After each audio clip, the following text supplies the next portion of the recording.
Good evening, welcome everybody. I'm Unmesh Dikshit on behalf of Ahmedabad Management Association. I'm welcoming you all. On behalf of all the partnering organizations which has been coordinated, led and head by Neeraj Bhai and friends like Manish Bhai, Bharat Bhai, all other friends, you all are welcome over here celebrating World Telecommunication and Information Society Day. So all the communication and telecommunication wizards are here. All the who's who of the industries of IT communication are here, and they would spread a message for what is today the communication and what can be the communication tomorrow, or the IT field will be led. So AMA is happy to organize and support this activity.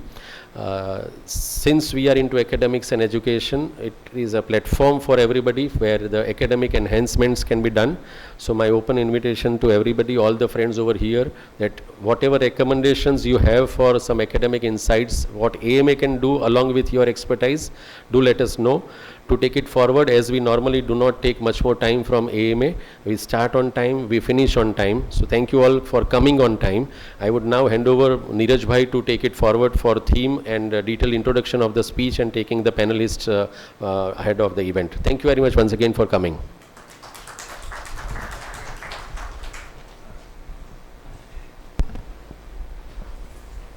Thank you, Unmesh Bhai. As usual, he is a great orator and very to the point to deliver his talk always. So let us start our World Telecommunication and Society Day. Sorry. So first of all, I would like to invite all the 5 chairmen. One of them is Unmesh Bhai, so he is the host, and I believe he is as usual very humble. I will be not there on stage. So apart from that, I would like to invite first of all, in behalf of Sri PM Chaudhary sir, I would like to invite Dio Nakrani ji to be on stage as a representative from the II Gujarat State Center.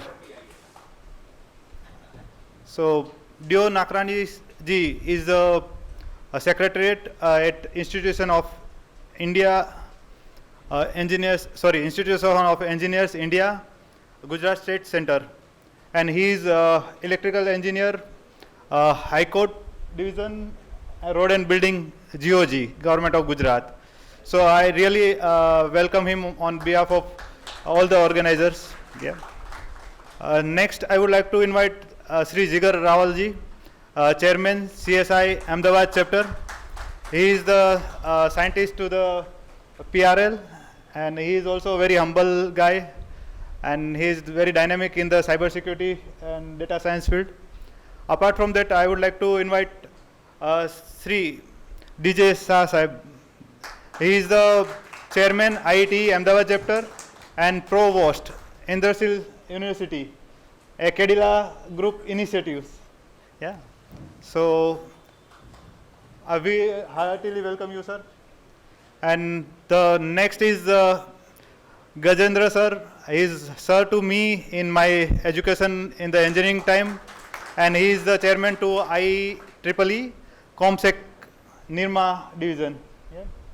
So thank you very much for being over here, and they are the really host to this event. So you know, sorry.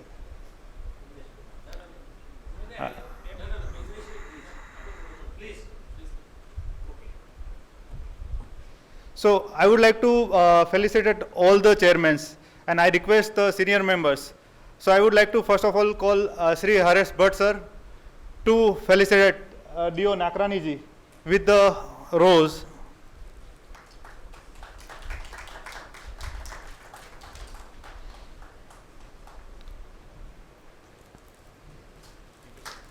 Sir.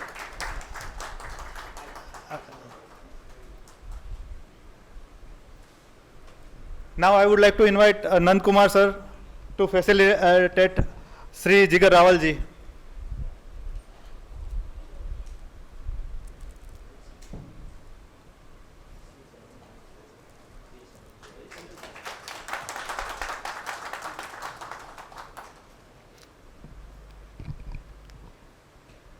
So Please, sir, have a seat. Yeah, please.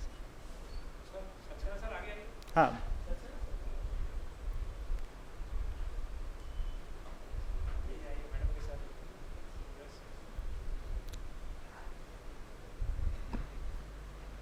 Now I would like to invite Ravindra Pandya ji to felicitate Sri Dharmesh Shah ji.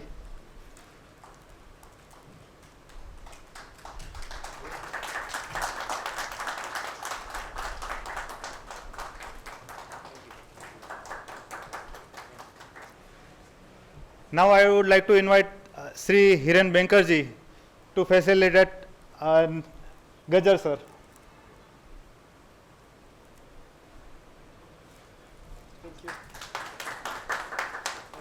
And now, not the least, but I would like to invite Ahna to felicitate Unmesh ji. Yeah, please. Anna has done very well arrangement for everything over here. So, yeah.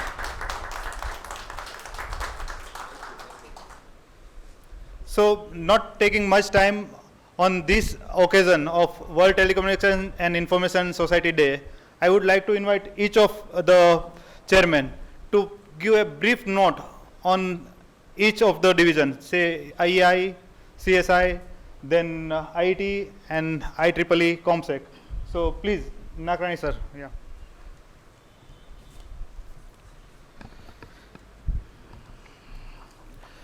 Good evening, sir. On behalf of Institute of Engineers and with the parent institution like Computer Society of India, the Institute of Electronics, Telecom Engineering, IEEE Communication Society, Ahmedabad Management Association welcomes you an interactive panel discussion on the occasion of celebration World Telecommunication Day and Information Society Day on the theme of empowering the least developed countries through information and communication technologies.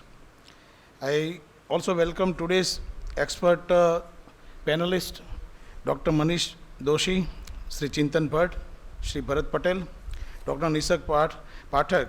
I also welcome Engineer Neeraj Shah, committee member of the Gujarat Center. Neeraj Bhai is our active member of our Institute of Engineers. And last but not least, all the participants who participate in this event. I heartily welcome you all on this interactive panel discussion arranged on the occasion of celebration of World Telecommunication Day and Information Society Day. As we know, the World Telecommunication and Information Society Day has been celebrated annually every 17th May since 1969 to mark the founding of International Telecommunication Union and the signing of the first International Telegraph Convention in 1965. The Institute of Engineers India, as a member of ITU, also celebrate the day by organizing programs at the center. We have approx 120 centers throughout the India, and all centers are celebrating today, this day, actively in all the centers. And it is a mandatory day for the Institute of Engineers to celebrate this day. So this year the theme is empowering the least developed countries through information and communication technologies. As you know, this theme is one reason is to empower the developed countries. So there is a social clause by use of the information and communication technologies. So that is a very good theme for the mankind of underdeveloped and least developed countries. Information communication technologies have been transforming the way people communicate, learn, and to do business. ICTs are also empowering nations to achieve sustainable development goals and improve their economics. As you know, United Nations has given this sustainable development goals for our future protection of environment and the society. However, many least developed countries characterized by the low levels of human development, weak institutional structure are still lagging behind in the adoption and utilization of ICT. Therefore, it is essential to empower LDC through the ICT to enhance their social and economic development. ICT offers enormous potential for LDCs to leapfrog development challenges and improve their competitiveness in the global economy. By utilizing ICT, LDC can improve their educational system, enhance their healthcare services, promote e-commerce, and develop in new industries. This, however, more detail that will be discussed during our expert panel discussion. I am very much thankful to authority of Ahmedabad Management Association and other supporting partners for jointly organizing this event. Now I am giving some brief about the Institute of Engineers India. The Institute of Engineers India is the largest multidisciplinary professional body that compasses 15 engineering disciplines. So we have one computer active division or computer division. So it's a part of this thing, and IV has membership strength of over 0.8 million. It is established in 1920 with its headquarters at 8 Gokhale Road, Calcutta, has served the engineering fraternity for over 10 decades. In this period of time, it has become inextricably linked with the history of the modern day engineering. In 1935, IEI was incorporated by the Royal Charter and remains the only professional body in India to be accorded this honor. Today, its quest for the professional excellence has given it a place of pride in almost every prestigious and relevant organization across the globe. IEI functions among professional engineers, academicians, and research workers. It provides a vast array of technical, professional, and supporting services to the government, industries, and academia, and the engineering fraternity. It's operating from 125 state centers and local centers located across the country and 5 overseas chapters. The institution has established research and development centers at various locations in the country and also provides granting aid to its members to conduct research and development on engineering subject. Gujarat State Center is working at the Baika Bhavan, Ahmedabad, that you all know, I think, since formation of the Gujarat State in the year 1960. And Gujarat State Center is engaged in successfully translating the objectives and ideas of the IEI into practice by organizing various technical activities in different engineering disciplines for the need of society, students, research, industrialists, and academicians. Thank you. Once again, I welcome you all on this interactive panel discussion on the occasion of celebrating World Telecommunication Day and Information Society Day on the theme of empowering the least developed countries through information and communication technology. So thank you very much for giving us. Thank you, Nakrani Sahib, to give a brief about IEI. Now I would like to invite Jigar Rawalji to provide a brief about the CSI. Please.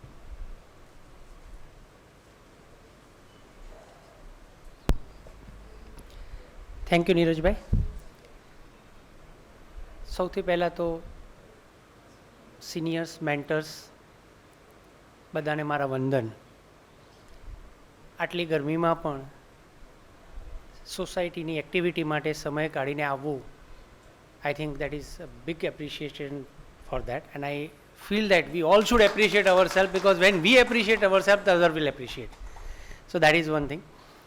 And being a part of Computer Society of India, Ahmedabad chapter, I think giving introduction in the presence of senior mentors, I think I do not know whether I will be able to really justify myself by doing that or no, but yes, I have to do that, and that really gives the confidence to my mentors, because ultimately those who have nurtured me, groomed me in this CSI Ahmedabad chapter, that helped a lot of technological development in my career. So the Ahmedabad chapter, established in 1969, I think almost 50 years of legacy, and that is all because of the senior members and their efforts, I'll say tireless efforts, that really that brings the society at this level. We have almost around 8,000 members, including 20 student branches, more than 20, and the active participation of the members, research academias, educational institute. CSI Ahmedabad chapter has flies the wings to build the platform such that the IT or ICT field domain users or citizens will get more benefited, and I feel that one should work out to join the CSI Ahmedabad chapter, or CSI I will say, that will give us back to the society, because whatever we are gaining from the ICT, it is our equal responsibility to give it to society. I'll not much take time, but yes, again, thank you all for joining this event. Thank you very much. Thank you જીગરભાઈ. જીગરભાઈએ એક boundary break કરી આપી કે ગુજરાતીમાં પણ કંઈક કહી દેવું હોય તો કહી દેવાય, અને બહુ જ સારી રીતે શોર્ટમાં અને ટાઈમને સમજીને જે સ્પીચ આપી છે. આઈ બિલીવ કે we all know about the institute, but CSI is taking new version towards the new startup India, new youngsters India, and that is where Jigar Bhai is taking lead. So I really appreciate him for the new initiatives. Thank you very much. Now I would like to invite DJ Shah sir, please. So good evening all. Let me begin with wishing all of us a very happy World Telecommunication and Information Society Day. We have dignitaries from all our joint event partners today. So I think Jigar bhai rightly said that it's really appreciable that after a long time we have a wonderful gathering of eminent personalities from different verticals that we have in a professional society. It's really a pleasure to represent IET as a chairman IET Ahmedabad Center here in this event of World Telecommunication and Information Society Day. Let me just give a brief about IET. IET is basically the largest, India's large leading professional society devoted for the advancement of science and technology, founded in 1953 in the National Apex Professional Body of Electronics and Telecommunication, Computer Science and IT Professionals. Currently, IET has more than 125,000 members, including corporates as well as student members, across 64 centers spread all over the India. It's SIRO certified apex body, which helps to provide like funding, and it helps, right? It publishes the technical journals, provides continuous education, and a lot of other activities for the benefit of the professionals in the field of electronics, computer, and communication technologies.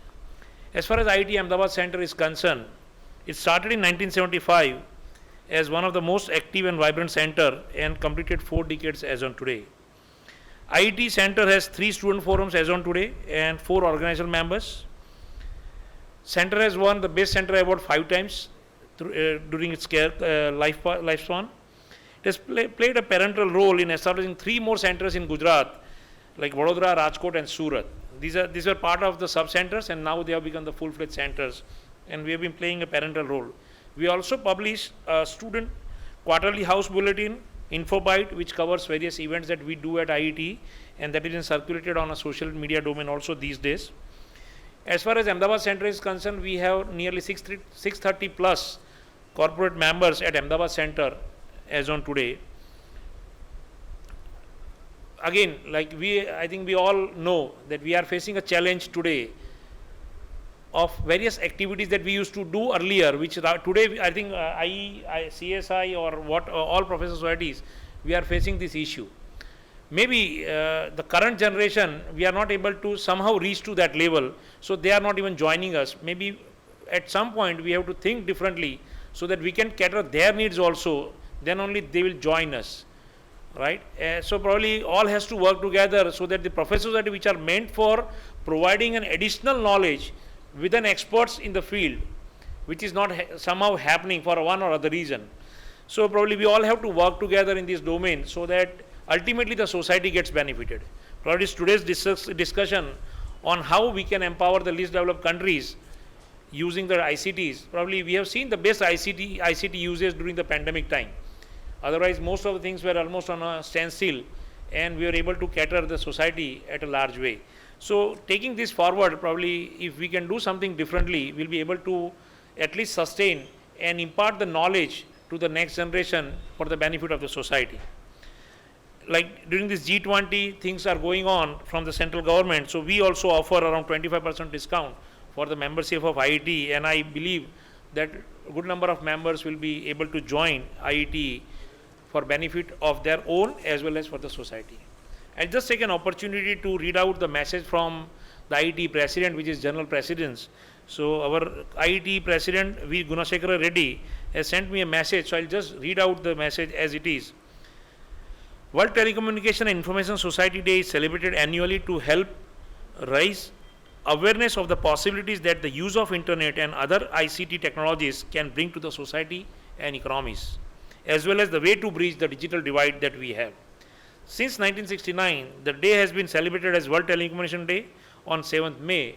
It marks the anniversary of signing the first international IT telegraph convention and creation of the ITU in 1865. With internet playing still a role in all affairs of the human society, the ITU involved in November 2006 to enhance the scope of deliberation by redesignating it as a World Telecommunication and Information Society Day, which right now we are celebrating. ITU is the United Nations Specialized Agency for Information and Communication Technologies, which works around the globe to strengthen the collaborative action on universal connectivity and sustainable digital transformation. According to ITU, one-third of the 2.7 billion people who remain unconnected to the internet are in 46 LDCs. ITU calls on public and private sectors to make pledge for universal connectivity and digital transformation in these countries through the Partner to Connect Digital Coalition P2C. It is the holistic approach to catalyze new partnerships and mobilize the resources needed to connect the who are still offline. IIT headquarters is celebrating the event on 17th May, where eminent speakers and experts will express their views. I earnestly hope all our centers and sub-centers and other members and other stakeholders will hold appropriate events and capturing the essence of ITU. I wish all the best on this occasion to all the members of IIT. Thank you very much for participating, and I wish a grand success to everyone. Thank you, DJ Sahib, for inside details of IT, and truly asking for the membership. That is also a good chance, even though seniors members are there, but few are the new youngsters are over here. So thank you very much for that. Now I would like to call Gajjar sir to have a brief about the IEEE ComSec.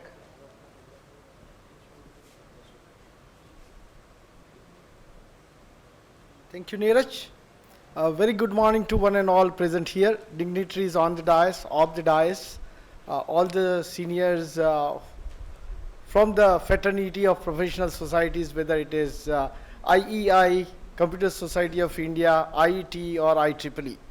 I am representing IEEE Communication Society chapter, Gujarat section. IEEE is a very well-known professional organization in the world with the largest technical professional members. More than 4 lakh members are there. We are a part of IEEE Communication Society, where we have published a number of standards. So if we look at the IEEE number of standards, they are plus 1200, where the today's theme of empowering the least developed countries through the ICT, where one of the standards is such as Wi-Fi or wireless LAN, which has been instituted by IEEE. If we talk about the societies which I'm representing, Communication Society, that is one of them, but we have more than 39 societies associated with IEEE. And one of the key punchline of IEEE is advancing technology for humanity. And that's what we people are going to do the discussion for the day. So not taking much of the time, we all know very well about it. So even after that, just to brief you about the IEEE and Gujarat section and the IEEE Communication Society. We are going to have a coming one conference which we are going to hold it at Marwadi University on a humanitarian technology conference. We call it as HTC as a part of Region 10. At Nirma University, we'll be having one conference on IEEE conference on smart electronics. That also will be coming to this. As rightly said by CSI or IEI or IET, we also have a student branch. We are running 9 student branch at various universities across Gujarat. And for the students fraternity, we regularly conduct a program called as a Sampark. So these are the few highlights of what we do at IEEE Gujarat section. Thank you very much. Thank you, Gajjar sir, for providing insight to the IEEE ComSec and student chapters, which I am also not knowing that 9 student chapters are running. So thank you very much for that. Now I would like to go ahead with the program, and we would like to start with the celebration of World Telecommunication and Information Society Day. So this year, every 17th May, the ITU celebrate the World Telecommunication and Information Society Day. And this year, the theme is empowering the least developed countries through the information and communication technologies. So I'm not going too much deep on that topic, because we have a good panelist over here who will give us insight to the thorough topic. But I would like to present a video clip that is released by ITU on the theme. So I would like to have respected guests or to come over forward to the of the stage. And yeah. Acha, it's okay. No, 5 decades ago. It changed the way that we think about telecommunication and human connection. And today, the Internet's first message and World Telecommunication and Information Society Day happened the same year, 5 decades ago. It changed the way that we think about telecommunication and human connection. And today, digital technology is redefining what it means to connect to one another, to opportunity, to knowledge, to the world. But on this day, we remember that too many people are left behind, that just one third only of the population in least developed countries is connected, that it's our collective responsibility to support LDCs on their journey from potential to prosperity through technology. That's why ITU, the UN Agency for Digital Technologies, dedicates this day, this year, to these countries. And that's why I call on you today to join our campaign to empower LDCs by making a pledge to Partner to Connect Digital Coalition. Together, we can make 2023 a year of unprecedented digital development in least developed countries and create a truly universally connected world where everyone, everywhere, shares in the benefits of technology.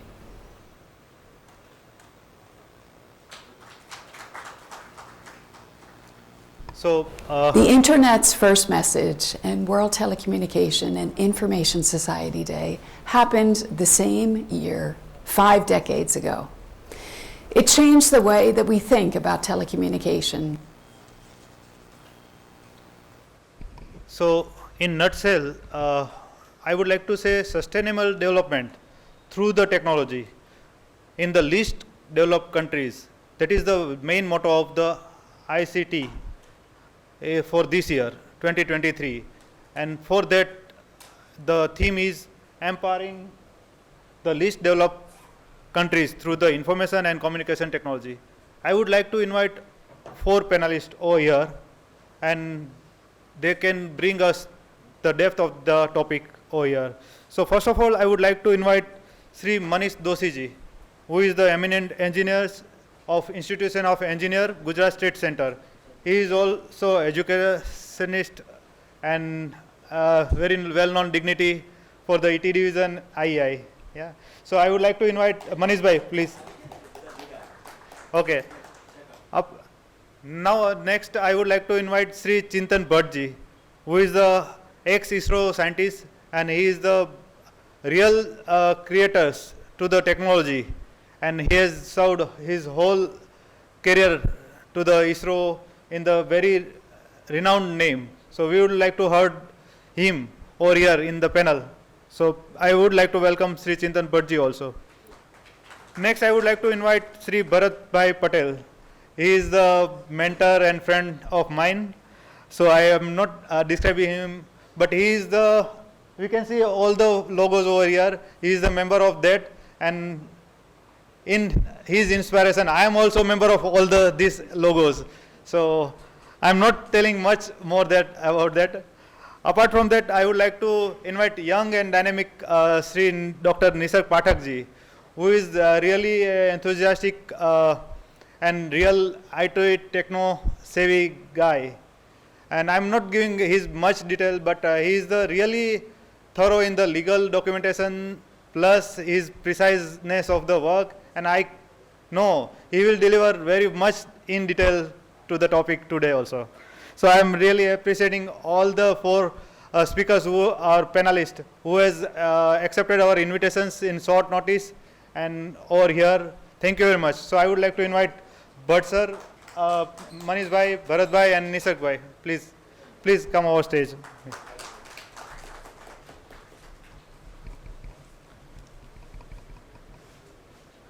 So before starting panel discussion, I would like to felicitate all the 4 panelists, and for that I would like to 1 senior member and 1 young member over here. So first of all, I would like to invite Sri P.N. Jain Saab to felicitate Sri Chintan Bhattji. Along with, I would like to invite Jigna Hathalia. So please come over the stage, please.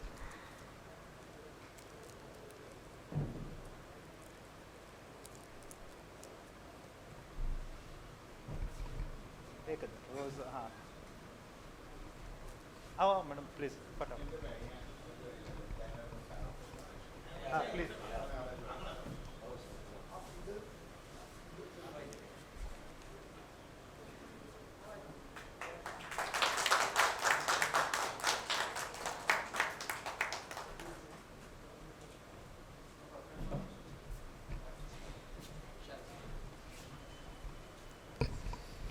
So, I would like to invite Syam Varghese ji and Himanshu ji to felicitate Sri Manish Bhai Doshi on stage, please. Avana, please. Manish Bhai, please.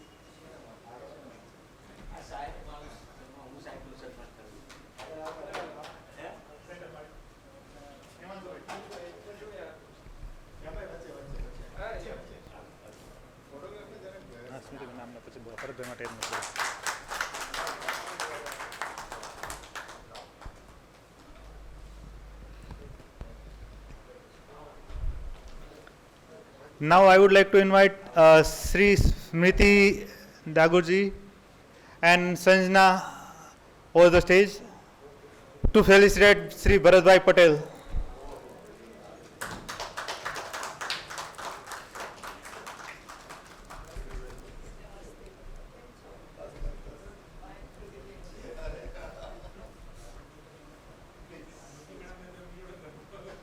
Only side આવી જાઓ sir.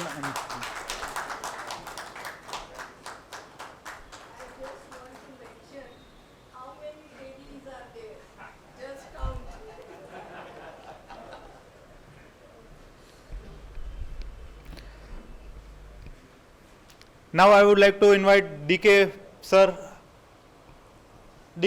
please, and Rusab over here to invite and felicitate to Nisak Pathak ji, please.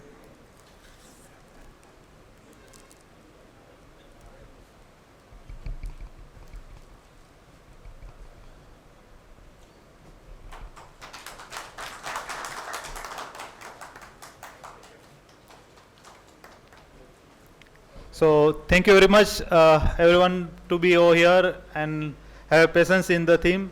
So now I would hand over to Manish Bhai to have madam, mic up, follow mic. Manish Bhai to moderate the panel and give insight to the topic. Yeah, please.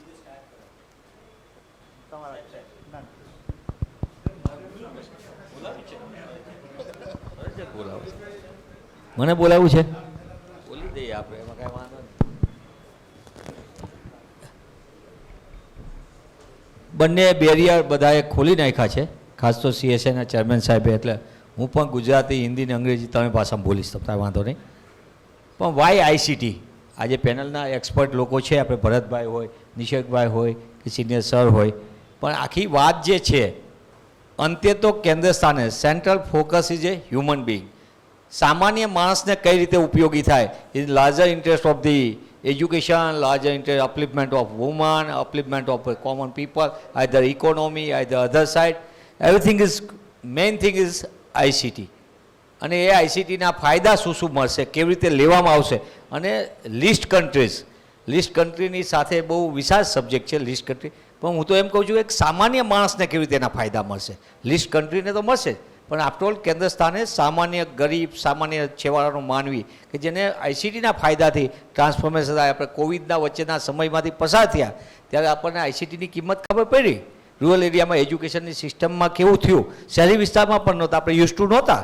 તો પણ પરિસ્થિતિ આપણને આ ચેલેન્જીસને આપણે લીધી અને એની સામે ઘણી બધી. તો હું આ ડિસ્કશનને, પેનલ ડિસ્કશનને ઓપન મૂકું છું અને હું અપેક્ષા રાખું છું કે મેઇનલી સિનિયર મેમ્બર્સની સાથે યંગસ્ટર પણ ઘણા બધા છે મેમ્બર્સ, બધા આપણી ઓર્ગેનાઇઝેશનમાંથી રિપ્રેઝેન્ટ કરે છે.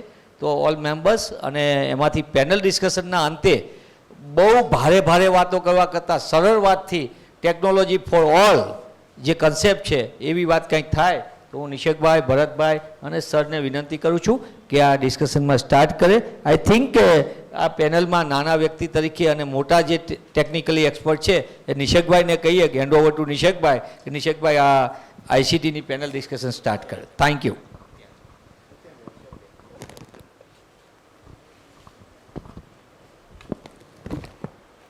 Respected dignitaries,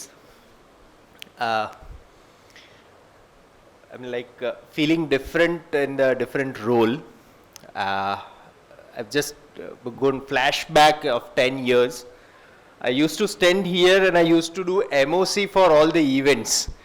And World Telecommunication Day, I still was a back of my mind when there was a hefty rainfall. We organized it in Baikaka, and because of seepage, we used to, cordon half of it and do it. In the way, I am in the shoe of panel discussion and would like to open up with a small things what I scouted from internet and wanted to put it forward to everyone. I was going through the ITU's March 2023 issue based on the same theme, which is highlighting the facts and the figures. And the facts and the figures were really very kind of an eye-opening.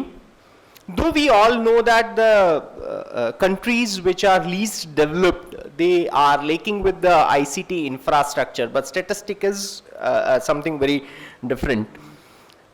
Gap is very big. So the very first thing is the usage of the net, and the metrics was taken as within the last 90 days, if anybody used net, if they are online, they are considered to be as an internet user. So developed countries, the ratio was of 66%, whereas least developed countries, it was of 36%. The first one.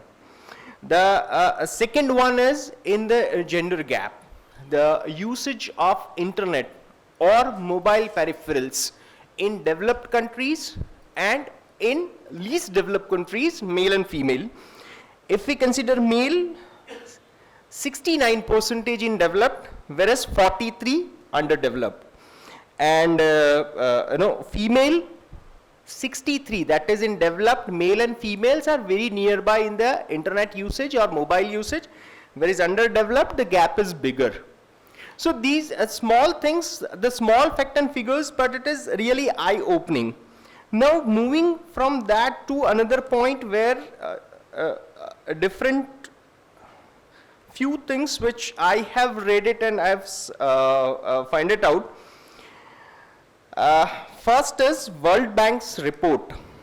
It says that the least developed countries, if we improve the ICT infrastructure by 10%, the entire GDP will come up 1.38%. That's the big thing. Second, International Labour Organization, they have published a report last year. They said that in Africa, quoting the least development countries of Africa, if we have developed the infrastructure, we could have saved 6 million lives and 60 million new jobs would be created by 2025, and which leads to the saving of 1 billion life due to starvation, malnutrition. So it's not only the usage of technology, but impacting it on the job, impacting on the healthcare sector for the life saving, impacting on the day-to-day earning also. There are other statistics also, which I don't want to highlight all the ways and everything.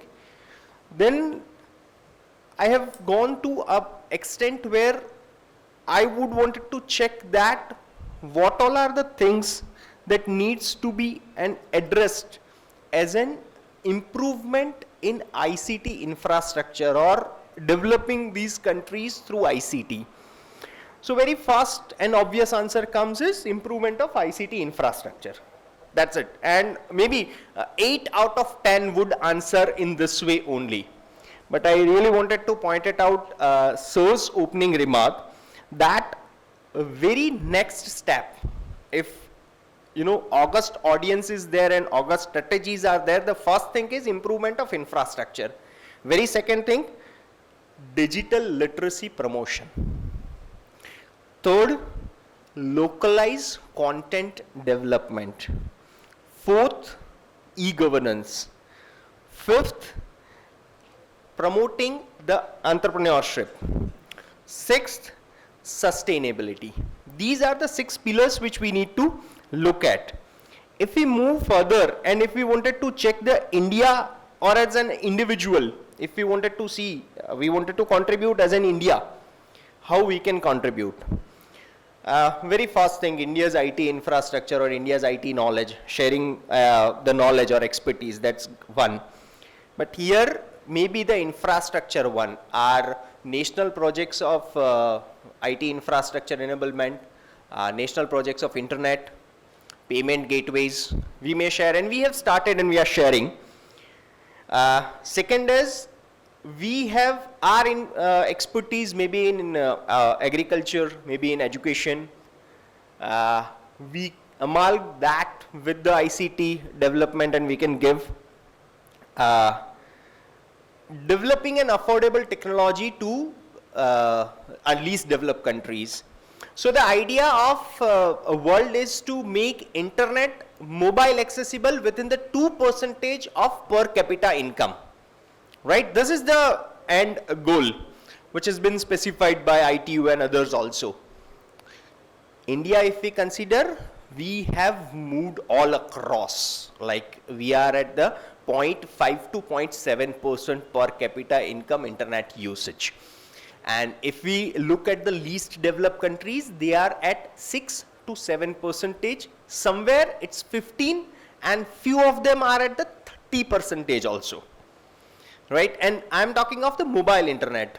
Broadband, it's quite good. Two big things we can give are e-governance and other.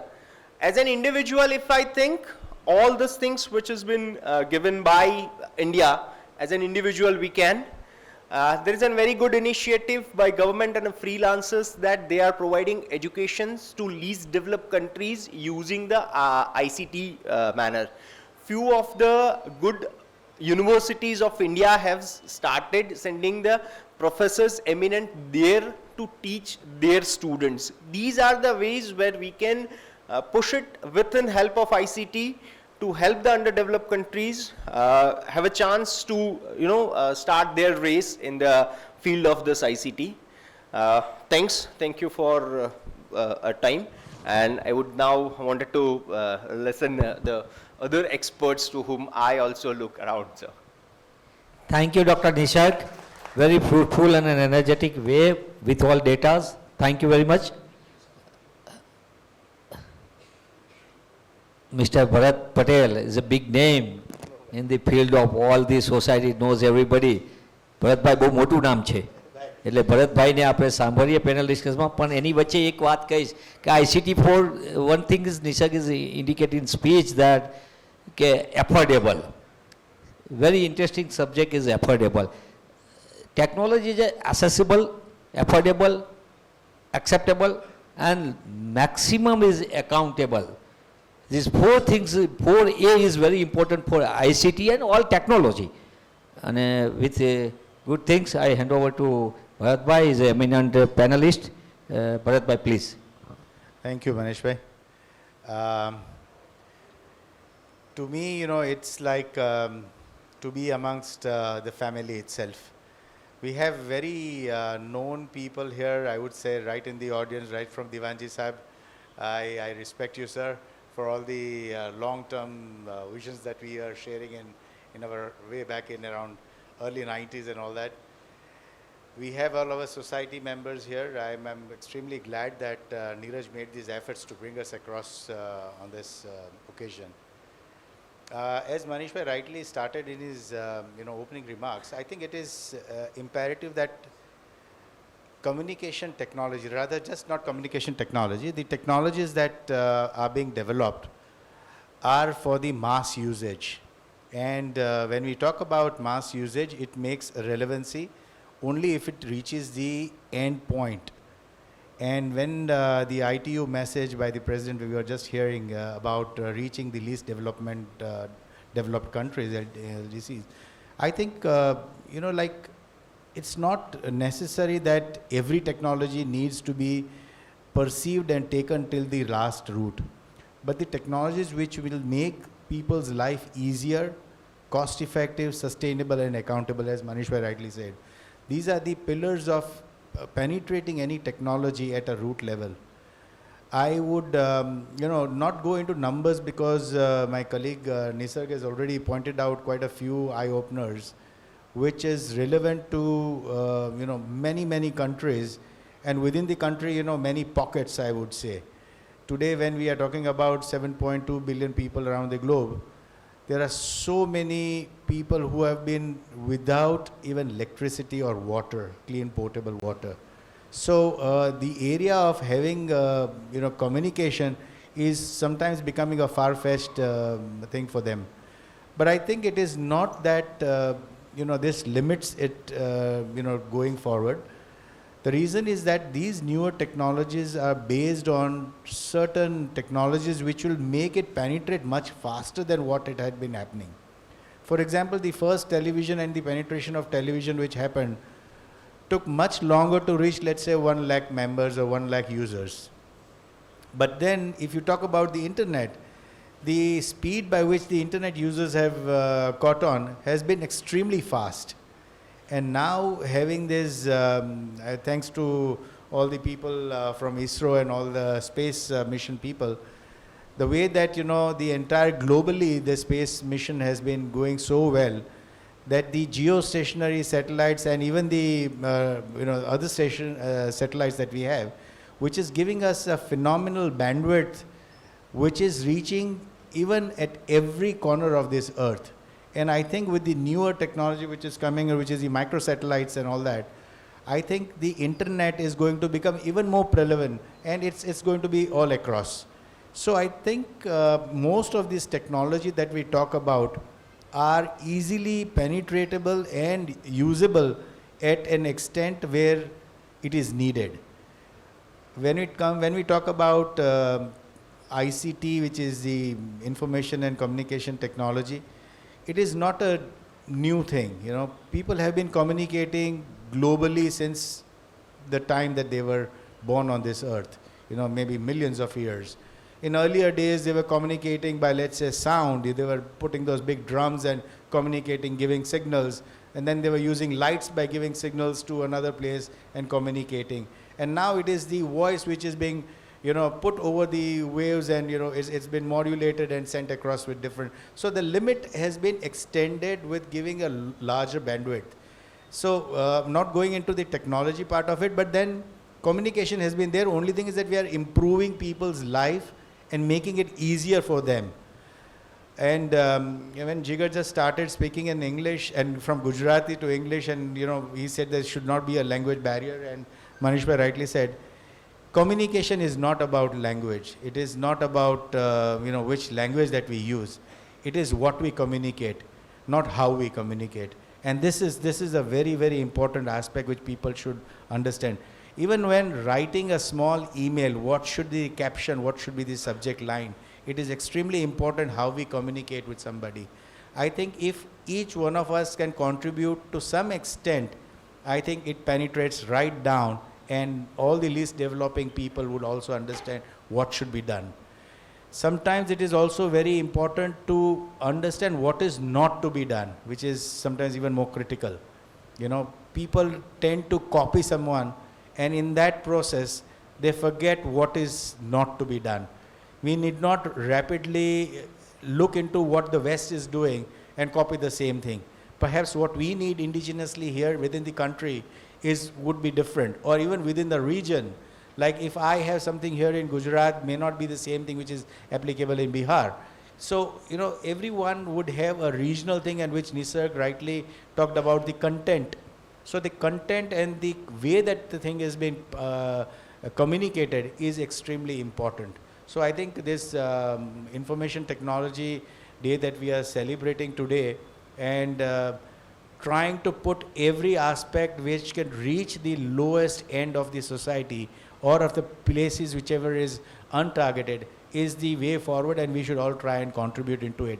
I'll cite you one example before I close my remarks, is that there was something which is known as M-Pesa, which is in the Eastern African zone, which were developed by Vodafone, and the way that the financial transactions were happening in those days, that even with a mobile SMS gateway, they were able to have a huge connectivity between each of the people transacting financially.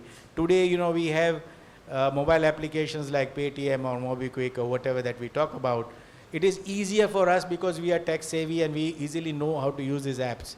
But those people who are not in a position to understand these apps, neither the smartphones were available with them, and neither the bandwidth was there. So even with the SMS gateway, they could easily transact. And so I believe that it is not that the penetration cannot happen at any place. It is only the vision and the mindset that we have to accept the technology. With this, I think my remarks, I would thank you once again on this, Manish bhai. Thank you very much Bharatbhai, very interesting. અને જે વાત કરી એમને સામાન્યમાં સામાન્ય માણસ કઈ રીતે money transfer કરે, મને રસ્તામાં હું આવતો હતો અહીંયા, Bharatbhai very interesting one thing is that કે સવારમાં આપણે દૂધ લેવા જઈએ તો એક સમય એવો હતો કે આપણે પૈસાની નોટ જોવે ને સવારના સમયની અંદર એ કંઈક કરે ને ડેરીવાળો બીજી વાત કરે. પણ એની સામે મને હિરેને સરસ મજાની વાત કીધી કે હું ડેરી ઉપર ગયો, કાકા સંપૂર્ણપણે ભણેલા નહોતા, પણ એમનું સમજ કેવી હશે ને પૈસા ટ્રાન્સફર કર્યા આમ સીધા ઓલામાંથી QR કોડ ઉપર પૈસા ટ્રાન્સફર થયા જેવા, એટલે 32 વાગ્યા એટલે એને દૂધની થેલી આપી દીધી. સિમ્પલી માણસ પણ એને ઉપયોગ કરતા થઈ ગયા. અને આ જ વસ્તુ જો બધા લોકોના જીવનમાં પરિવર્તન માટે થશે, ICT આઈ થિંક દેટ કે એન્જિનિયર્સનો રોલ તો એટલા માટે બહુ ઇમ્પોર્ટન્ટ થાય છે કે ડૉક્ટરને જ ખબર છે અને સાજા માણસને એને જે વસ્તુ છે એમાંથી ચેક કરીને એને કરવાનું છે, પણ ડૉક્ટર જે ચેક કરે છે સાધન પણ એન્જિનિયર બનાવે છે. આઈ થિંક કે this is the right way for that કે આપણે વર્લ્ડ ટેલિકોમ ડેના દિવસે આ કરી શકીએ. હવે જે આપણા સિનિયર મેમ્બર્સ અને એક્સ ઇસરો સાહેબ, આઈ થિંક દેટ કે after the panel discussion and question answer is there, all panellist is here. આપણે એમને રોકી જ રાખવાના છીએ, જવા નથી દેવાના ક્યાંય. એટલે સિનિયર આપણા સાયન્ટિસ્ટ છે, એક્સ ઇસરો સાયન્ટિસ્ટ શ્રી, હું એક્સ નહીં કહેતો, always the scientist is scientist. તો આપણે તાલીઓથી એમનું સ્વાગત કરી. વેરી સિનિયર મેમ્બર શ્રી ચિંતનભાઈ Bhatt, welcome sir. Thank you very much. પણ સૌથી પહેલાં એક સ્પષ્ટતા કરી લઉં કે હું એન્જિનિયર છું. આ સ્પષ્ટતા સાથે હું આગળ વધું છું. The thing is that prior to me, all the things I've discussed, so very less thing is there for me to discuss. But when I was seeing the subject, least developed countries. Now, if you look at that, where are those least developed countries? Few in America, few more in Asia, and most of them in Africa. Now, if you see the characteristic of that least developed countries, where they differ from the developed countries, I just divert my speech that when I was sitting, Mr. Nandakumar asked me that where you put India. Is it a least developed country or a developed country or a developing country? That gave me an idea that what is the characteristic of least developed country. And from that you can put our country or whichever is the country in that category. We have about 50 least developed countries. The first thing is that poverty, hunger, health, education, literacy. These are all the things. Now here, I remember Dr. Vikram Sarabhai. he told that we should be next to none for the application technology, modern application technology. And another, I remember, Mahatma Gandhi. He was telling that if you educate the people, your problem will be solved. All the problem lies that if people are not educated. Here, as I understand that Mahatma Gandhi never meant that MSc or PhD or degree or no. It is the true sense of education. So if you go to the least developed country and you see all the characteristics, and if you go to the education level, if you can educate the people, everything will be solved. Who will educate them? Not outsider. Nobody will digest that, nobody will accept that. He should be from within. And those teachers are not so many. There are very few. He cannot teach to everywhere. Here, technology comes, communication technology. Through communication technology, his message can be reached to everywhere.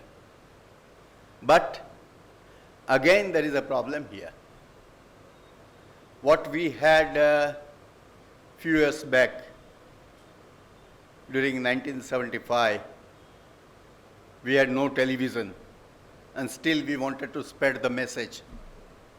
We have a community TV. All that thing we have seen. Of course, I have seen some of them. You might not have seen this. So here is the point, that technology should be accessible to all. If we can make information technology accessible to everyone, then the things becomes very easy. That means we have to make it cheaper. Let it not be a very high resolution, 6G, 5G, no. Message should reach. Message is important. So that's why if we go ICT take in this direction, then it will be much more useful. Another thing I have noticed from the study what I was making today, that there is a difference between the developed country and least developed or developing countries, the field of agriculture. In the developed country, only 8 to 10% are involved in the agriculture business. In the least developed or developing country, numbers are much higher. We were proudly telling that 80% we are in the field of agriculture. Through ICT, if we make agriculture section efficient, then less people will be required there. So that manpower comes out and can do anything else. See, for the development, we need manpower. For any country, country needs manpower for the development. So we have to release the manpower, then it comes the training and all that thing. And for all that thing, again, ICT is useful. Of course, here, everyone knows that in ISRO, we have tried EduCSat, telemedicine. These are all examples of upliftment of the society. And Manish told initially that why ICT? Why we should talk about, because information and communication, this is the key thing, and this is the only thing which human being is having. No other animal on this earth, they are with this. So that what we have, we are God gifted with I and C. Let us use for T also. Thank you very much.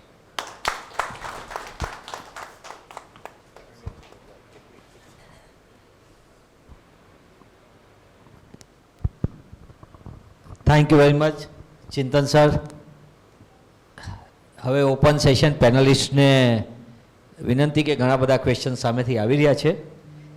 સૌથી પહેલાં તો I think એક તો ભાઈએ rays કર્યો છે એટલે તમને સ્ટાર્ટ કરાવીએ.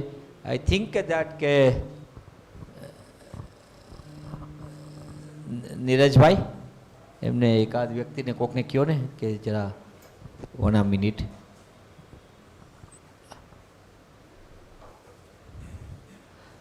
પાછળ લાસ્ટમાં આઈ થિંક દેટ કે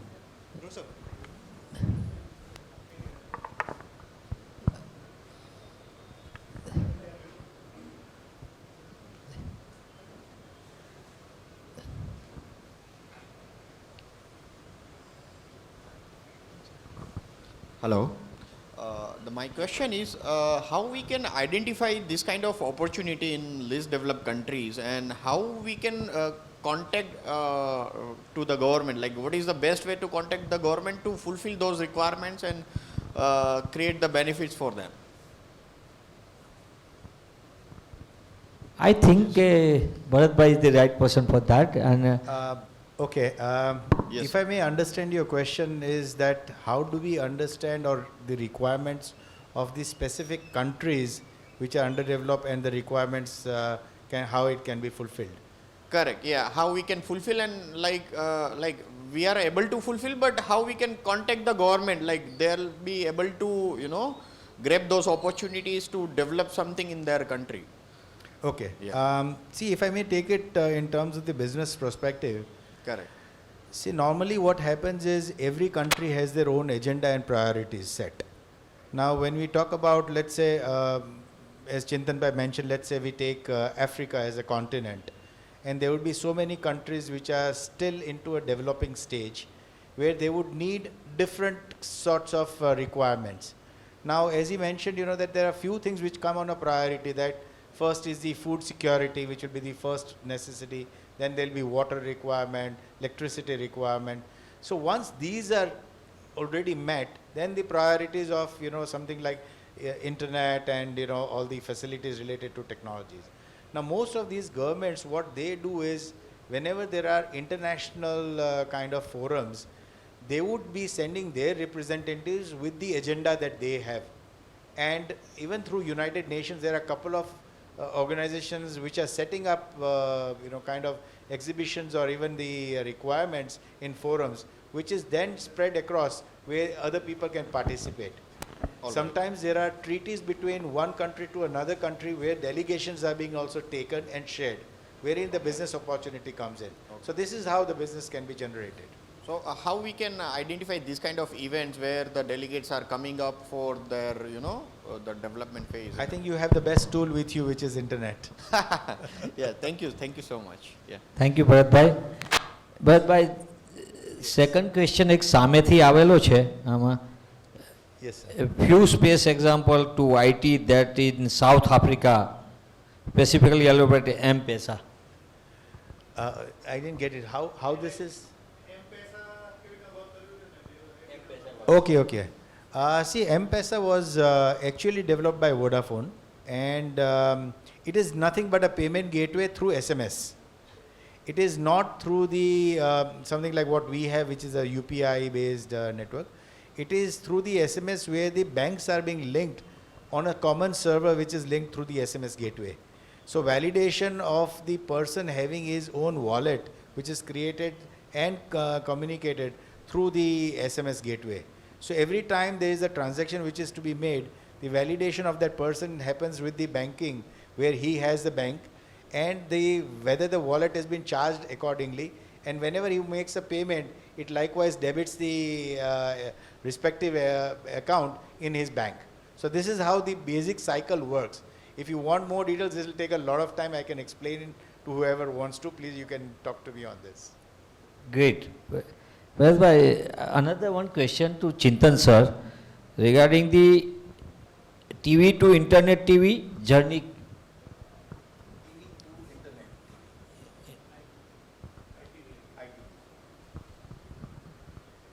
TV to internet TV.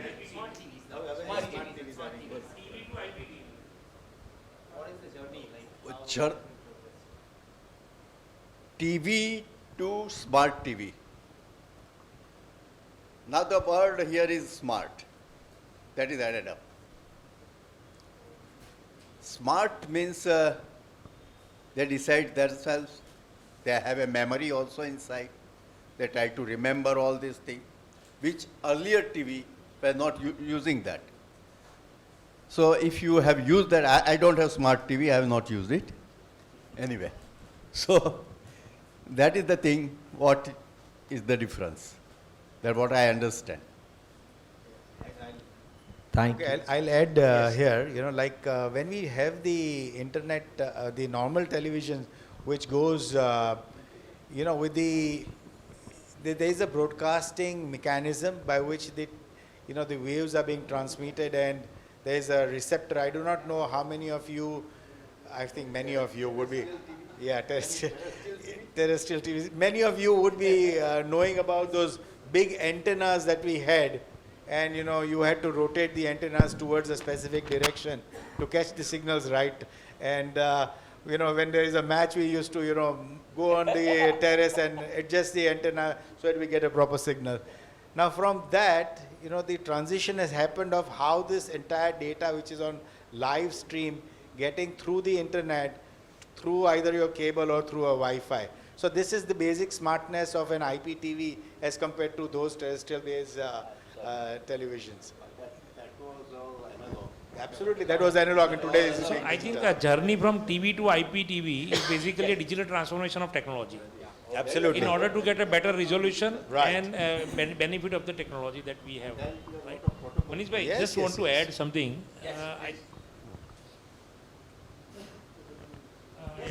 Yeah, please, please. Yeah, just wanted to add something. Like when we started with the panel discussion, we said the technology today needs to be affordable, accessible, accountable also. So I just want to share one example. Like we have seen during the COVID times that we used to deliver a lot of sessions through the class, internet, right? And the issue that I think everyone probably have faced with the kids, we use all free services, mobile, all calls free. We get data, certain 1.5 GB data per day, 1 GB data per day kind of plans that we have normally with us. Now student, if I'm delivering a session and passing it to their WhatsApp, that each file of each lecture, if you consider, it's a huge size. The one kid in a family is using complete 1.5 GB by the noon, and then afternoon, second kid is again not able to do anything, right? So that's a challenge. So I just like to share that one IIT Chennai, they developed a really good solution to this. Chintan bhai started with that, okay, at certain point we have to compromise on resolution, right? If you compromise on a resolution, then probably you are using the less bandwidth. Least developed countries, they don't need a hi-fi infrastructure kind of thing, but at least what they need is something which can provide them a value even with the less resolution, and they can, so that the bandwidth utilization is less, so that data consumption is also less, and they are able to get more services through the technologies. And I think Chintan bhai has also said, I just want to add, why I am using mobile today? Let us understand that. Why we need to ensure with the technology that what kind of benefit can be passed on to the last mile. Manish bhai said कि somebody, okay, કાકા હતા, એમને કંઈ ખબર નથી, પણ એમને ખાલી અવાજ 32 રૂપિયા સંભળાય એટલે દૂધની થેલી આપી દીધી. એ પૈસા કમાય છે તો શીખે છે, આપણી ગુજરાતી માઇન્ડસેટમાં જોઈએ તો. પણ same thing with all other community, I think if I am getting something I am going to use it. So that need probably we need to generate through the education, and that's how probably the technology can be more and more useful to the LDCs. That probably, I think SDG also talks about the same. Yes, please. You talked about resolution. I think with the very efficient video compression, resolution is not at all an issue today. You can even transmit very high definition things at a very low bandwidth. So its resolution is not a limitation. Secondly, you talked about the usage of data on mobile phone. There's a new technology being developed. It is known as D2M, direct to mobile. So where the forward channel will be free, only you have to, the return channel you have to use the data. Forward channel will be totally free. So as far as the education system is concerned, can use D2M technology, and there will be no usage of data at all. Thank you. Thank you very much. ધર્મેશભાઈ sir, thank you very much. Nishak sir, તમારા માટે એક પ્રશ્ન છે. I think નીરજભાઈ તમે કહો તો Nishak sir આખી વાતને સરસ બધાની વચ્ચે હા. પેનલ. નિસર્ગભાઈ, મારો ક્વેશ્ચન હતો કે તમે જે સરસ રિપોર્ટ માર્ચ 2023નો ITUનો વાંચીને આવ્યા છો અથવા તૈયાર કરીને આવ્યા છો, તો એમાં એક બહુ સારું એક્ઝામ્પલ આપ્યું છે કે કતાર ને દોહા આજે આપણે રિનાઉન્ડ એરલાઇન્સમાં એનું નામ ગણીએ છીએ અથવા કતારને મોસ્ટ ડેવલપ એરપોર્ટ તરીકે ગણીએ છીએ, પણ before 10 years it would be counted as a least develop countries. Qatar અને દોહાને ગણવામાં આવતું હતું ને આજ પણ એનું નામ કદાચ અત્યારે પણ LDCમાં છે ફર્સ્ટ 50માં. તો એના વિશેનું ડેવલપમેન્ટ માટેનું ડિટેલ્સ જર્ની કંઈ આપી શકો તો શું?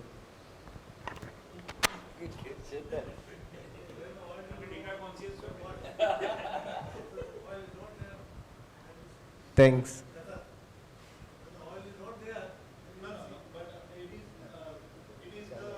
EU program that has developed these things. So I would like to hear from Nisarg Bhai on that part.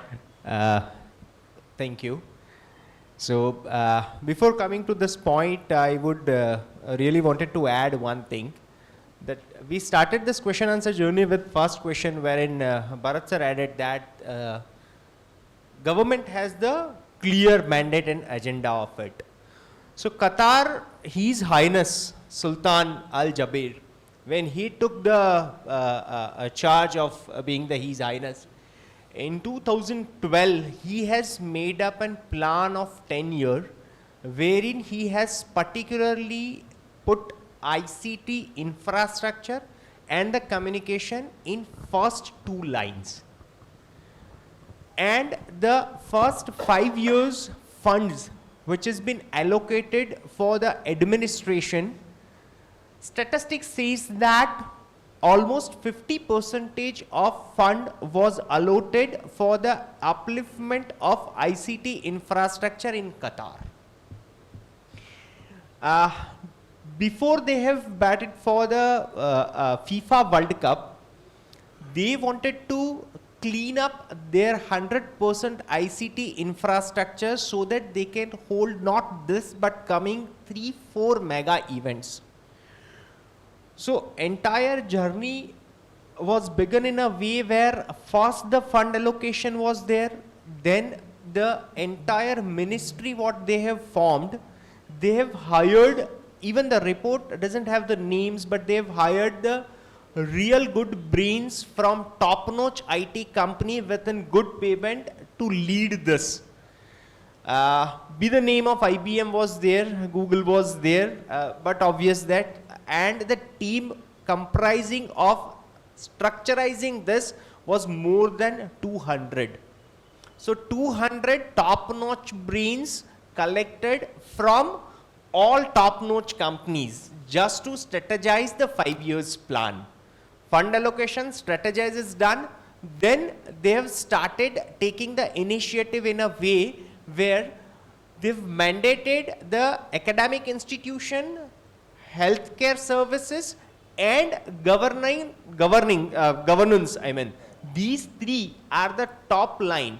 Like all schools should have their ICT infrastructure. Hospitals, their claim processing would only be possible through the ICT infrastructure, as well as the government will reimburse if the person will claim the money through their portal. So these kind of initiative has uplift them. So currently they are on the 23rd rank out of 143 countries, right? And they were still in the underdeveloped countries list. So they are having 23rd rank in the list of highest ICT enablement country. So though they are on 23rd of 143, still they are in the list of least developed countries. So their plan was of 20 years, 10 years they have crossed this journey, and maybe Doha's airport is considered to be the one of the best one in last 5 years due to the ICT infrastructure what that His Highness Sultan has planned. This is what I could able to sense it from the report. And would you like to add for GDP something if you had read that on that part? they have jumped 47 So, percentage hike yes. in their GDP. Their GDP is year-on-year growth for last 5 years, not of this 5 years cycle, but first 5 years cycle was a 47 percentage. And last 5 years cycle they are into, probably they are claiming that they are more than that in this 5 years journey. One more question for Bharat Bhai. Bharat Bhai, would you like to add something on Yeah, the? I think I should add a little bit here. You know, it is quite interesting to learn that, you know, how that number of underdeveloped countries, you know, when you see Qatar inside, it is not that it is just one parameter by which it is judged. This judgment of, you know, having this underdeveloped or developing countries, as Chintan Bhai mentioned, there are so many parameters by which it is judged. Today, you know, if you look at, you know, Google Maps at night in India, Google Earth at night in India, for example, or you look at it in China, for example, we would say that China is developed. That's fine. But if you look at the overall country developed vis-a-vis the pockets being developed, whereas in India, if you see, even at night, there you would see that there are lights all across the country. So the development which is spread across the country, or are they only in certain pockets? So development does not necessarily mean that only certain areas are being developed. Perhaps that could be an element of marketing that country. And that happens. And that is a part of the whole strategy that they would want to do. But it does not necessarily mean that, you know, they have been, and there's also another element of money. Qatar has got enough funds to do these things. You know, suppose if I talk about a small country, let's say South Ethiopia, perhaps they do not have enough money to survive and, you know, feed food for their people. So, you know, in those cases, perhaps, you know, having a high-tech airport or a high-tech, you know, system where everything, even FIFA World Cup is being organized, they cannot do this because they have other priorities in list. So I think that's where, you know, we should all think slightly differently.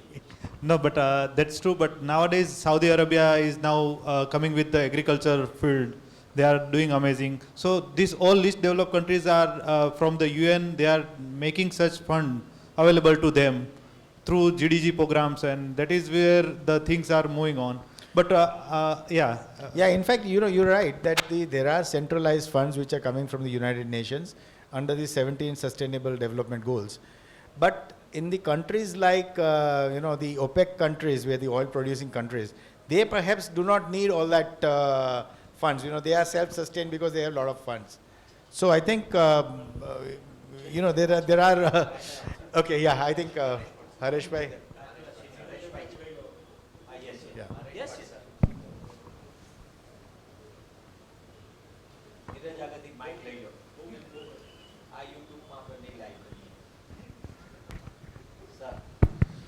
Just I have two questions. One is for the Nisarg and one is for the Chintan Bhai. It is not just a question, just I'm a little confused. So I want some clarity on that. First, when it started, you, Nisarg Bhai, said about the definition of the developed country. Correct? Where how many people are using mobile? Correct? And then recent discussion was that the Qatar airport, very high-tech airport and very luxurious airport. So I have little difference of opinion in this part. Number one, it is not number of people having the mobile in his hand is not important. Number of people using the mobile in a productive work is important. And there is, if you have some figures on that, it will be great. I would like to have, at least personally. Second thing, you said that is a high-tech airport. I have seen one change in one of the airport, which I visited very frequently. I will not give the name of the airport.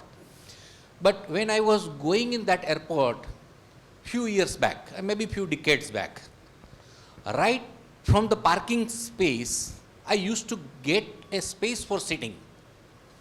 Even in the lobby, entrance lobby, I used to get the sitting space. And when I go inside, I was getting a chair where I can lay easily.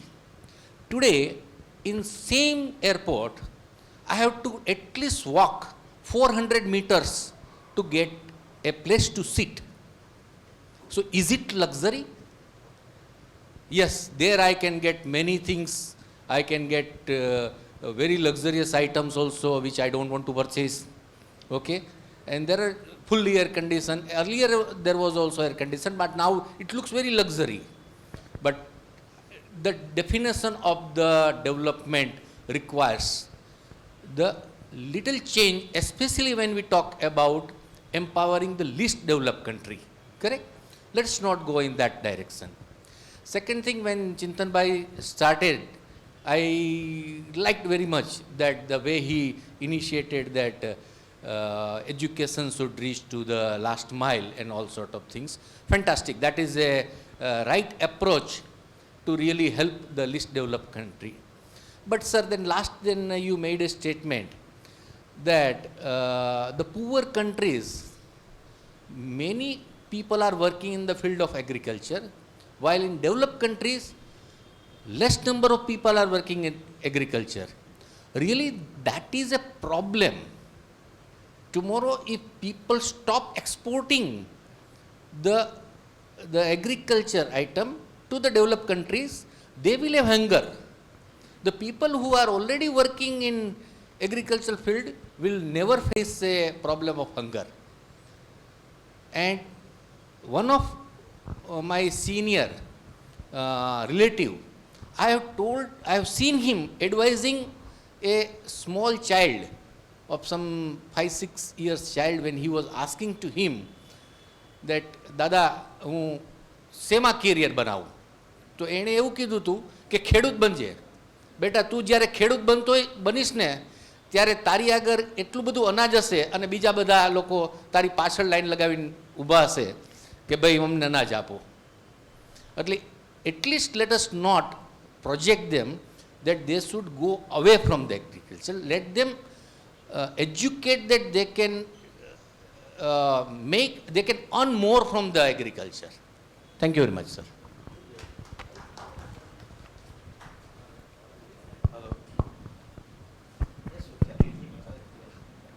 Haresh bhai, when I told that less people in agriculture and more people in agriculture, I mean that agriculture sector, we have to make it more efficient so that less people are used. And not that I never mean that they should go away from that. If they go away, we will not be there on earth. But we should make it so efficient. And that's what we are making, if you have seen. So that is the only I wanted to say. Yes. Yes. I want to make a few points, not particular to any panel member. Even in developed country like India, the use of ICT has not reached everybody. There are information haves, there are information have-nots. There's a digital divide. That digital divide, how to bridge, the same issue has to be addressed even for least developed countries. So how we can, I want some answer for this. That is, one is language barrier, other one is learning curve, software and systems learning curve for the software. People are not aware how to use the system. And then multitude of software and systems are there, and there are lack of knowledge of which software to use, which is the reliable software to use. These are the issues. And then there is a loss of privacy. When we have personal information being made open to everybody, and that is another issue which has to be seen. And then mixed quality of information. Information, we have more information.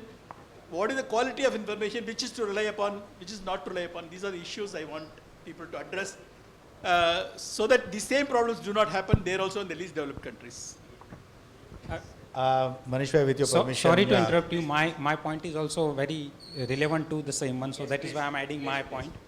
So we all are talking about ICT and positive side of the ICT, but there is other side of the ICT also. And we all use smart devices, but all users are not smart. And attacks are not happening in US, Australia, London. Attacks are happening in India also, in Gujarat also, not in Gujarat, Ahmedabad, in my neighbor also. ત્યાં સુધી વાત આવી ગઈ છે. And it's just because of not aware about basic security mechanisms, about ICT. એટલે my request to all the chairs of all 4 professional societies, please let us arrange some basic awareness programs, even in our society, so that अपने neighbor में तो attack ना हो. So let's save our society. Let's take responsibility of our own society, train them. So this is it's a need of the hour. Both of my neighbors, they faced problem just because of a very simple awareness related issues. तीसरे को मैंने बचाया फिर, just by giving training, a simple training in society. So my request to all the chairs, please. No. I think you have a very valid point, which is updated part of what Nandkumar Sahib said. You know, I think by becoming or users of smartphones, we are becoming dumb. I'm sorry to use this word, but we want these high-tech devices to drive us rather than we driving them. I think this is where one should know the balance between usage of the technology and to what level it should really help individual. So this limit has to be rightly seen, you know, like when we talk about giving a password on digitally and how this digitally password could be stolen, and then we go for the whole cycle of becoming so digital, and then we come back to our thumbprint. So फिर भी अंगूठा छाप हो गए हम. So it's like a cycle coming back to the whole thing. So I think Nandkumar Sahib rightly mentioned about the data privacy, and we know in Europe we already have GDPR, which is so strong, and now even the act in India is in the parliament, which should come through very shortly. I think this data is something where people need to really be very cautious about. It is, as he rightly said, you know, that the frauds does not happen because of the technology. Technology is the tool for the people who want to make frauds. It is we who are actually not becoming smart enough to guard our own self. I'll tell you, the technologies have become so smart today. I'm sure all of you must be knowing about ChatGPT 3, ChatGPT 3.5, ChatGPT 4, and now ChatGPT 5 has also been announced. And even like Mid-Journey and all that, I don't know how many of you guys know about it. You can create videos on online basis which you would not be sure about what the content is, whether it's genuine or it's ingenuine. You know that there was an encounter which happened a few days back, and an encounter could also be generated through a video and could be broadcasted, so everybody could be thinking that it is true, which could be fake. This means that, you know, you have to be very careful about what data is coming in and what that you should interpret it as. So no matter what AI comes in, it's still the human intelligence which is going to prevail on top of everything. So we have to be more careful as to how we utilize our own capabilities to understand and use these technologies. I think to underwrite, Nandkumar Sahib had mentioned a couple of points there. I think it's all in the mindset and how we capture this technology and use it in what form is more important. Thank you, Bharat bhai. Very interesting. I think, yes. एक last, just similar to question of that. Yes. આપણી વચ્ચે યુએનમાં જે આપણું ભારતનું પ્રતિનિધિ એવા મહેશભાઈ પંડ્યા પણ આપણી વચ્ચે આવ્યા છે, એન્વાયરમેન્ટ ડિવિઝનને રિપ્રેઝેન્ટ કરે છે. 1 minute after Hiren and then Maheshbhai. I am telecommunication engineer and pursuing in communication and media. My question is that we discuss about scope of ICT, opportunity of ICT, operation of ICT, but I am little bit concerned about the challenges and threats to ICT. Which kind of threats are concerned? And one more thing is when we want about communication, the media is or medium is very important. So literacy is the issue, but media literacy is the issue or not? If there is a media literacy, then why not included in NEP 2020? You think that media literacy is very important when ICT is when concerned? Nishak Bhai is the right person, please. We have moved across the legitimacy of the information. It starts with each individual's prerogative. May be correct, may not be correct. News in earlier days was a medium to educate the people with current environment. Now it has become an industry. Anything and everything becomes a news. So in that thread, people have started producing the news. There are few online tools available which takes in raw words from you and creates a video and creates an image. When you give raw word, you can give any stalwart's name. If they know the portrait of it, it will create the image and video of it. So legitimacy of the information creation and dissemination is primarily a part of an education only. Person should be educated at a very niche level. What to browse, what not to browse, what to search, what not to search, what to forward, what not to forward. And the highest issue is the university which lies within our mobile. Maybe on the everybody's desktop, unlock and it has a green circle symbol. We call it WhatsApp. Whichever comes, whatever comes, we forward.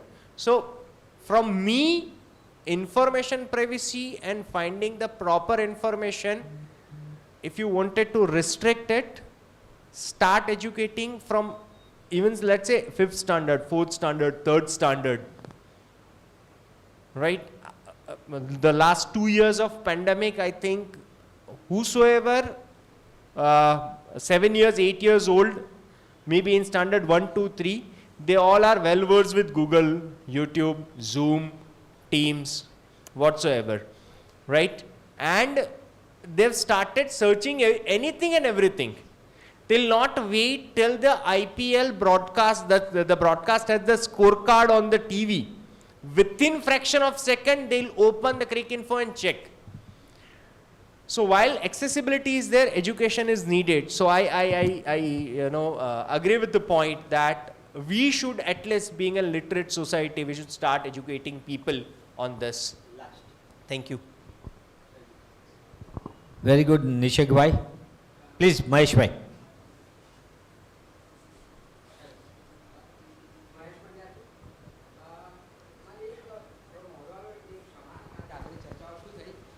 એ બહુ ખબર નથી, પણ જ્યારે development આની સાથે સરખાવ્યું ત્યારે મને એક સવાલ ચોક્કસ થયો કે આપણે ત્યાં ગાંધીનગરમાં જ્યારે વાઇબ્રન્ટ સમિટ કર્યું 2015માં, ત્યારે ભૂતાનના વડાપ્રધાન આવેલા અને એમણે બહુ સરસ વાત કરેલી. એ કહે છે કે ડેવલપમેન્ટનો ઇન્ડિકેટર એ તો હેપીનેસ ઇન્ડેક્સ હોવો જોઈએ. ગ્રેટ. એ બહુ એમણે સરસ વાત કરેલી. બીજી વાત, ગઈકાલે મારી દીકરીને હું સ્કૂટર ઉપર લઈને આવતો હતો અને દૂરદર્શન આગળ જે બે બાજુ જે ઝૂંપડપટ્ટી છે તેમાં બે બાળકો મોબાઈલ મચેડતા હતા. હું મચેડતા શબ્દો બહુ સભાનપણે વાપરું છું. મારી છોકરી 7મા ધોરણ ભણે છે. એ કે પપ્પા હવે તો મોબાઈલનો યુગ આવી ગયો, એટલે હવે તો આ લોકો સમૃદ્ધ થઈ ગયા. મેં કીધું મૈત્રી, સમૃદ્ધ થઈ ગયા એટલે ડેવલપ થઈ ગયા એમ, તો પછી આ લોકો રસ્તા ઉપર કેમ રહેશે અને સાંજના રોટલાનું શું એમને? આજના એક ગુજરાત સમાચાર કે કોઈ બીજા અખબારમાં ફોટો છપાયો છે, કોઈકે ગિફ્ટ કરી છે લેપટોપ પર, બે બાળકો એમાં રમી રહ્યા છે અને માં એક કારની જોડે બેઠી છે. હવે આની સાથે ડેવલપમેન્ટને કેવો સંબંધ? પણ ઇજનેર હોવાના નાતે હું ચોક્કસ કહું કે ઇન્ફોર્મેશન એન્ડ ટેકનોલોજી બહુ જ જરૂરી છે, પણ એની સાથે સાથે એ જે પેલો લાકડીયો સંદેશ હતો ને, અમારા નોર્થ ગુજરાતમાં રબારી ભાઈઓનો લાકડીયો સંદેશ વાયરલ થઈને પહોંચી જાય ફટાફટ, કોનું ક્યાં મોત થયું છે તે. એટલે એ પણ એક ટેકનોલોજી તો હતી જ, ઓફકોર્સ હતી. આજે આપણે થોડું પ્લાનિંગ ભૂલ્યા છીએ. જે લોંગ ટર્મ પ્લાનિંગ કરતા હતા ને, એ પ્લાનિંગ નથી, એટલે આડેધડ પ્લાનિંગ કરી એટલે ઈમેલથી બધું ચાલી જાય છે. પણ પહેલાં પોસ્ટકાર્ડ અઠવાડિયે આવતા હતા, પણ તોય કે આપણા કોઈ પ્રોગ્રામ અટકતા નહોતા. પ્લાનિંગ ભૂલ્યા છે. અને બીજી વસ્તુ એ બાળકોની જ્યારે વાત કરું ત્યારે ગૂગલ ઇઝી છે, વાંચવાનું ભૂલી જાય. એસાઇનમેન્ટ કરવો હોય એટલે ગૂગલમાં ખોલી દે એટલે તૈયાર થઈ જાય, અને યુટ્યુબ ખોલી દે એટલે કેવી રીતે પ્રોજેક્ટ તૈયાર કરો તે. એટલે જે સ્કિલ જે થવી જોઈએ, બધા એન્જિનિયરો જ છો તમે, પણ એ જે મગજ કસતા હતા, અમે એન્જિનિયરિંગમાં હતા ત્યારે અમને કેલ્ક્યુલેટર એલાઉડ કરતા હતા, બાકીનું એલાઉડ નહોતા કરતા. એ જે ફર્ટિલિટી હતી, આમ સોરી કેવું નથી, પણ એ પણ એક છે. એટલે આ થવું જોઈએ. પણ જે આજે ડિજિટલ ફ્રોડ જે થઈ રહ્યું છે, ગમે તેના હાથમાં ગમે તે સાધન આવી ગયું, કરોડો રૂપિયાના ડિજિટલ ફ્રોડ થયા છે. એટલે ઘણી વખત એવું થાય કે કપાત્રે દંતાનું જ થતું ને. Thank you. મહેશભાઈ, આઈ થિંક કે very good things. Even a minute mainly તો વાત ટેકનોલોજી ફોર ઓલ અને ટેકનોલોજીના માધ્યમથી ઇક્વાલિટી એટલે કે સમાનતા. પણ સરે સરસ મજાની વાત કીધી કે ડિજિટલ ડિવાઇડ. આપણે સમાનતા ઇક્વાલિટી માટે કામ કરીએ, ટેકનોલોજીથી ઇઝીનેસ આવશે, પણ એની સાથે સાથે આપણી વચ્ચેના અંતરો વધતા જાય છે. મને લાગે છે કે this is the very important things. Thank you. Please. Small observation from my side. It was a wonderful event. There are key words. I would just like to say a few things. When we say empowerment, sometimes people assume that empowerment is economic. But empowerment has multiple dimensions. Social is one of them, political is another one, psychological. So when we look at empowerment, we should look at all the other dimensions. First point. Second thing, the word which is written is least developed countries. Whether we say least development countries on the other side or the developed countries or another thing, and countries like India that is developing in between. But neither of the term developing, underdeveloped or highest developed, this is not homogeneous term. So like Bharat Bhai was mentioning, America is highly developed or India is developing, but within India there are different types of pockets. So Gujarat and Maharashtra and Tamil Nadu may be much ahead in terms of development, but let's say Bihar and Odisha is at the different spectrum altogether. Similarly in Gujarat, Surat or Ahmedabad may be on one side, but let's say Dang, which is only purely on another side. So I have also visited Europe and China also and a lot of other countries also. So when we say something is highly developed, does not mean entire country is developed. And so is the case with India also. So when we say empowering, we should not just see that India is one single entity or Africa is just one single entity and so. So that is the second point. So India, okay, whatever technology we have developed, we are trying to empower a lot of least developed countries through our UID, okay, through our CoWIN, okay, through our RuPay, lot of other initiatives, whatever we are doing, through OpenStake, we are trying to empower the other types of countries also. So one last thing from what I want to say is that as these our friends were talking about, what initiative we can take is, let's say I am in my 40s and so, can I empower my parents or grandparents with the ICT? Can I empower my maid or somebody, my security guard with this particular technology? That can be a big contribution from our side. Thank you very much. Very good things. Yes.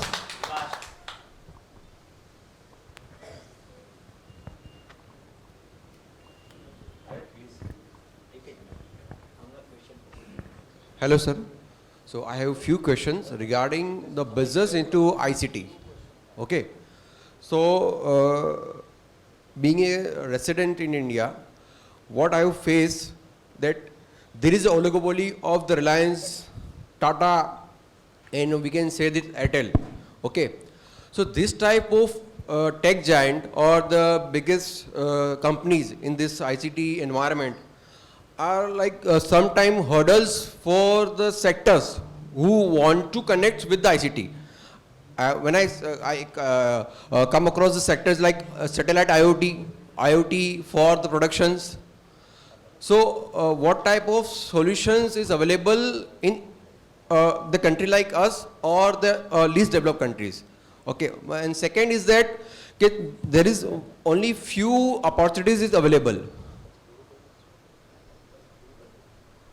Only few opportunities is available, okay, to the MSME to utilize this technology at the best level of their need, okay. And another thing is that the internet is in some areas are expensive, some areas are at average cost, and the cyber security is very low level. And there is no, lawmakers are not thinking about the cyber security area. Okay, yesterday we have seen this, there is a cyber attack on this KD hospital.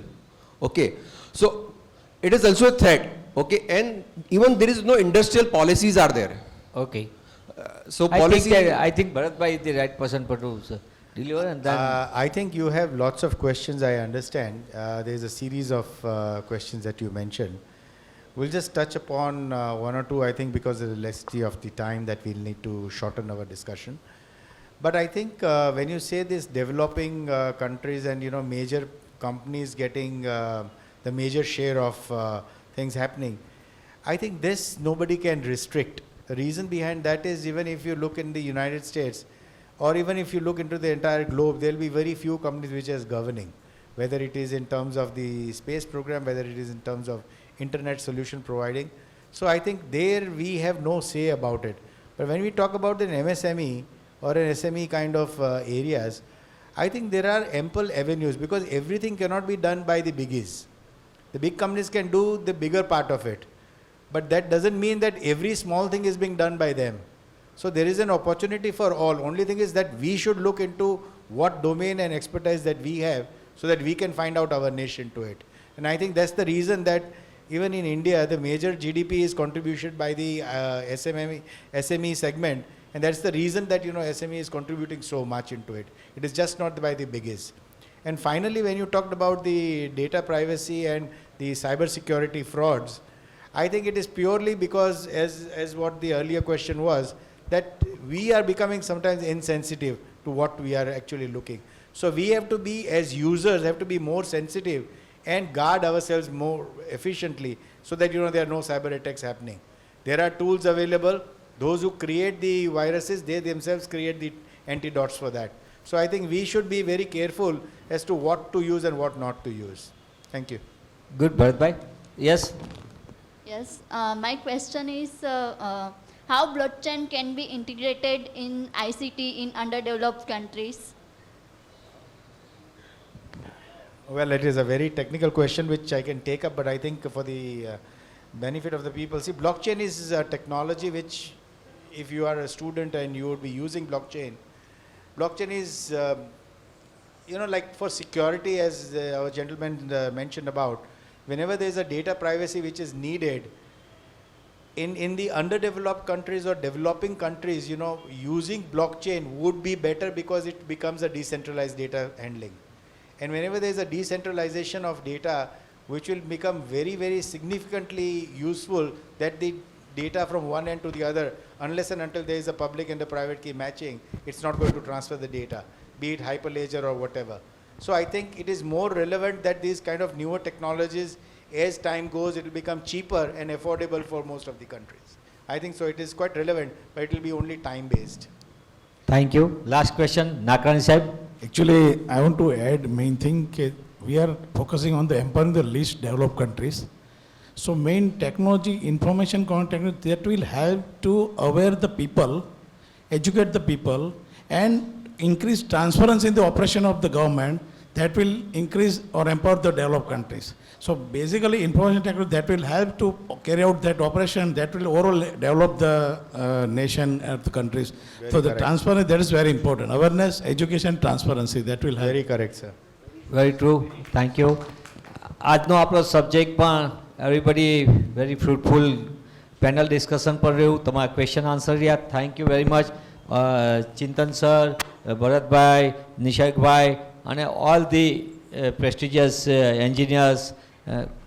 One thing is that today is a World Telecom Day, and we are proud that, well, world is proud that Mahatma Gandhi is the best communicator without any technology, and only things is that only postcard write down on the all over the world is Mahatma Gandhi India. Then everybody that reach there where Mahatma Gandhi stayed. I think that basically truth is there, and Bharatbhai also said that, Nishekbhai, Chintan sir also said that truth is important, what information is right or wrong, this is the our side is that. Very important thing is કે આપણે forward કેટલું સ્પીડમાં કરીએ એના કરતાં આપણે forward શું કરી રહ્યા છીએ, આઈ થિંક એ આપણે જો self discipline is the best way for to protect our side also or protect also other side. Thank you. Neeraj sir please. Thank you very much. All the participants, approximately hundreds, are now reaching the figure in 90s. So I consider 100 people are over here there after a long time, and that is the. Thank you very much for everyone over here. First of all, I would like to thanks to all the organizations. But before thanking, and I know Bharatbhai is tired, but I would like to add something for the Bharatbhai and DJ Shah Sahib. DJ Shah સાહેબે એવું કીધું કે જ્યારે પૈસો આવતો થાય ને ત્યારે આપણને કામ કરવાનું મન થાય, અથવા ટેકનોલોજી ઉપયોગ કરવાનું મન થાય, અથવા તો એ ટેકનોલોજી શીખવાનું મન થાય. અને હું એમાં એક સાહેબ વસ્તુ એડ કરવા માગું છું કે ભરતભાઈ જે ગેમિંગ જેવી કંપની છે ને, એ લોકો જો ગેમિંગમાં આવા થીમ્સ એડ કરે ને, જેમ માઇક્રોસોફ્ટે ગ્રોથ માઇન્ડસેટ સાથે ફરીવાર રીકેપ કર્યું આફ્ટર 14 years, માઇક્રોસોફ્ટ પાછું પોતાના શેર્સમાં $25 થી $310 સુધી પહોંચી શક્યું ને, તો એનું એક રીઝન છે ગેમિંગ અને growth mindset theory.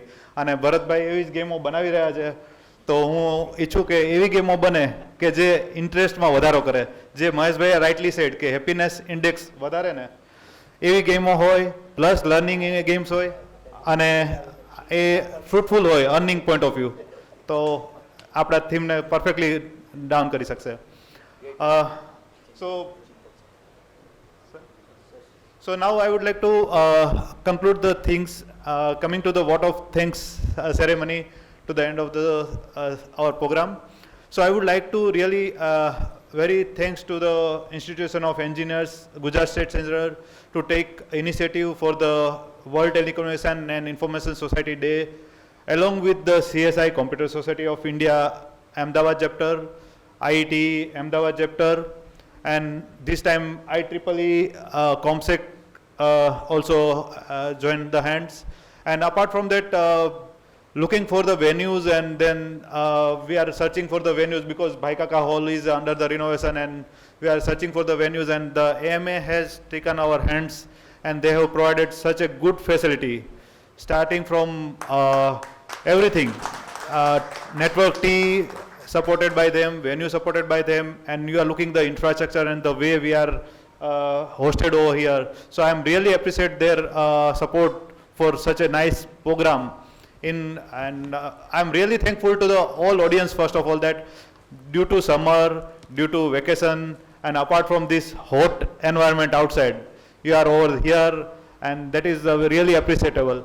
And not the least, but I would like to appreciate all the panelists, from Chintan sir, who has literally in the phone call agreed for the panel discussion and committed for their valuable time. Manish Bhai, as usual, he is eminent speaker and always the great. And Bharat Bhai and Nisarg Bhai, Bharat Bhai is always mentor to me, and just I give a call and from AMA only, and he said, yes, I will be there. And Nisarg Bhai has already studied a lot and done the things very well. So I really appreciate all the 4 panelists. Thank you very much. Sir, IIT માં આવી ગયા સાહેબ, એટલે મારે બીજું વધારે ના કહું. And thank you very much for wonderful support. And please join for dinner. Sir, I would like to conclude. But before going to the dinner, we have a group photo. We can have as much as we can stand over here in front of the